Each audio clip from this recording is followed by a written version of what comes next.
Hello friends, this is Sumita Gupta, Assistant Professor, KC College of Engineering and Management Studies and Research, Thane. Welcome you all for the second lecture of Electronic Device and Circuits, that is diode. These are the outlines: semiconductor, PN junction diode, diode biasing, diode IV characteristics, and diode application. First of all, we will learn about the semiconductor. We know semiconductor whose conductivity lies between insulator and conductor.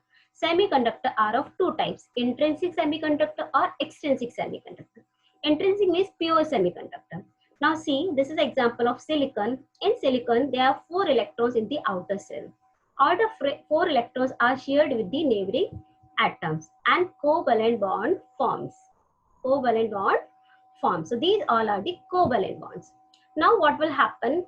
Suddenly temperature increases. Any bond can be broken. If bond broke, then electrons can move anywhere, and that electron becomes free.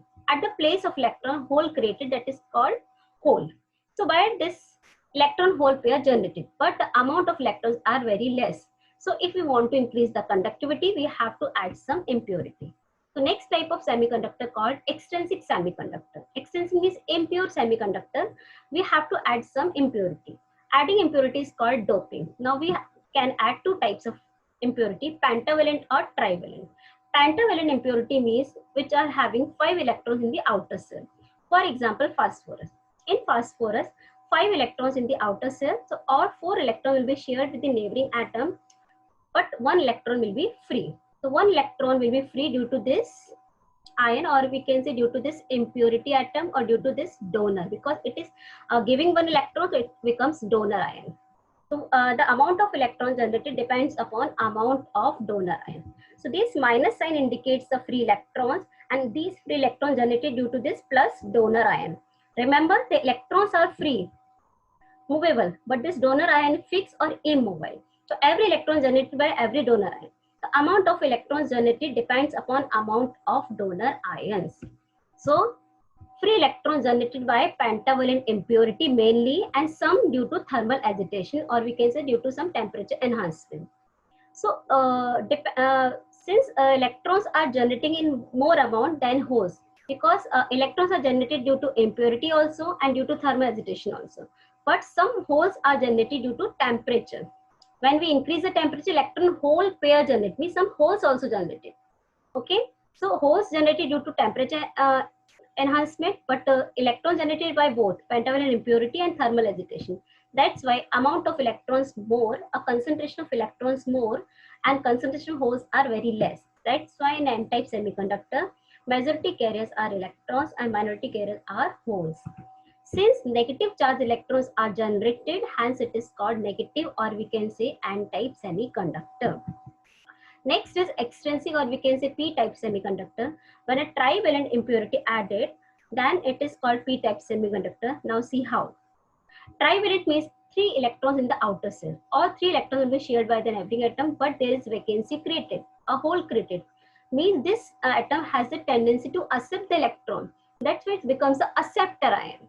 So every hole created due to this acceptor ion. So this plus hole is created due to this acceptor or fixed or immobile ion.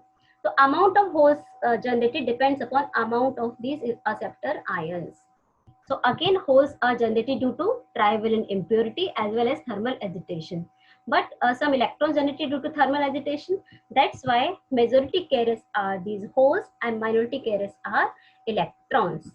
Since positive charge holes are generated, hence it is called positive charge, or we can say p-type semiconductor. So this was the concept of p and n-type semiconductor. And now next is PN junction diode. Now when one p-type semiconductor combined with n-type semiconductor, then PN junction form. And this these are a metal contact with the p is called anode and with n is called cathode.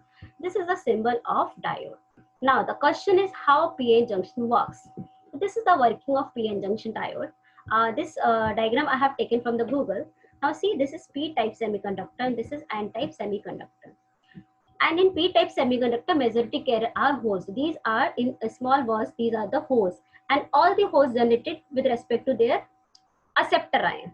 So these big holes represents the acceptor ion or fixed or immobile ion. And here in this n-type semiconductor, majority carriers are these electrons, and each electron generated due to this donor ion. For simplicity, minority carriers are not shown here. What will happen when both combine? Diffusion occurs. Diffusion means difference in concentration. Holes amount in p-type is more and in n-type is very less. The holes start to move from p to n. And similarly, amount of electrons in n-type more and in p-type is very less. The electrons start to diffuse from n to p. What will happen when these holes come in contact with electron? Both will recombine and disappear. Same, this hole will recombine this electron and disappear. This hole will recombine with this electron, disappear. This hole will recombine with this electron, disappear. So in this particular region, what will remaining? Since holes electrons are movable, majority carriers, movable carrier, they are moving and they are recombining, disappear. But these are immobile, fixed ions, fixed donor and acceptor ions. So in this particular region, all the holes electrons will recombine and disappear, but fixed, immobile, acceptor and donor ions will be there. So this particular region is depleted of the charge carriers. Again, I am repeating, this particular region is depleted of charge carrier, means there are no charge carriers, no electrons and holes. These are immobile or fixed acceptor donor ions, not the charge, not the majority carriers. That's why this is called depletion region, or we can say space charge region. Now, due to this negative and positive charge, an electric field generated, or we can say a potential generated, that is called barrier potential. That potential now stop the diffusion. Now that will behave like a wall, that will behave like a force, that will stop the holes to move from here and electrons to move here. So this is called the PN diode in the equilibrium condition. So in short, when P and junction combine, diffusion start. After some time, what will happen? Depletion region created, a potential barrier created, that will further stop the diffusion. So that was PN junction diode when we are not applying any supply. But when we apply some external supply, then what will happen? That is called diode biasing. So there are two types of biasing, forward bias and reverse bias. So PN junction diode under forward bias. Forward bias means we are giving positive at P and negative at N. Remember, in p-type, this white was represents the majority carriers, that is holes. On this orange word represents the minority carriers, that is electron. Same in n-type, this majority carriers are electrons, represented by this orange walls, and minority carriers holes represented by this white wall. Due to this positive charge, all the holes will repel from this and leave this side. Due to this negative charge, all the electrons will repel from here and leave this place. And electrons tries to come this side. The electrons are pushed from here to there, and holes are pushed from here to here, and the electrons are pushed from this to P side. So what happened after some time when this external supply cross this barrier potential?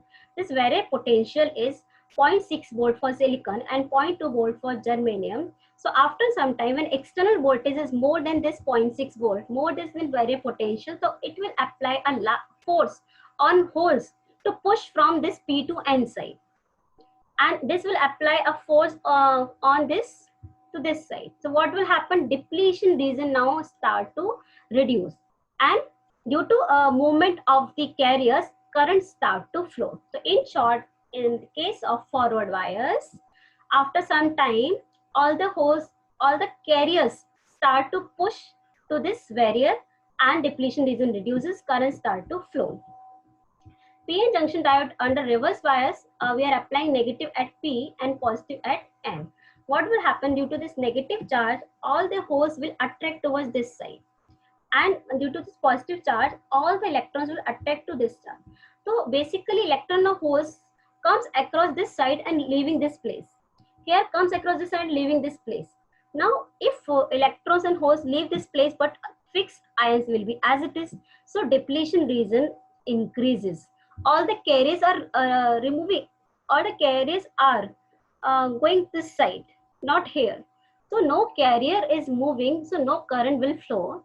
But remember, some minority carriers are there, like this, in P electrons, in N holes.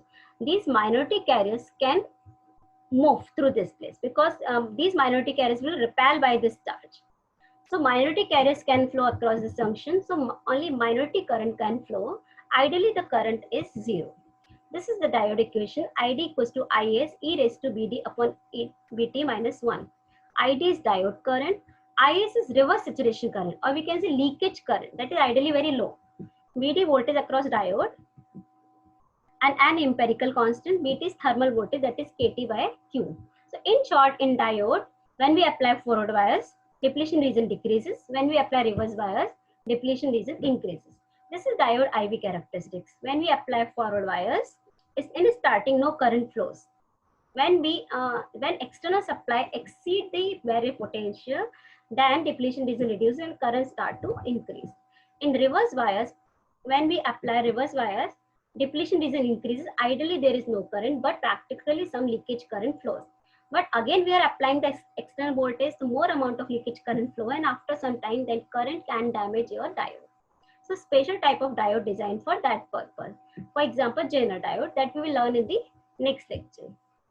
Next is diode application.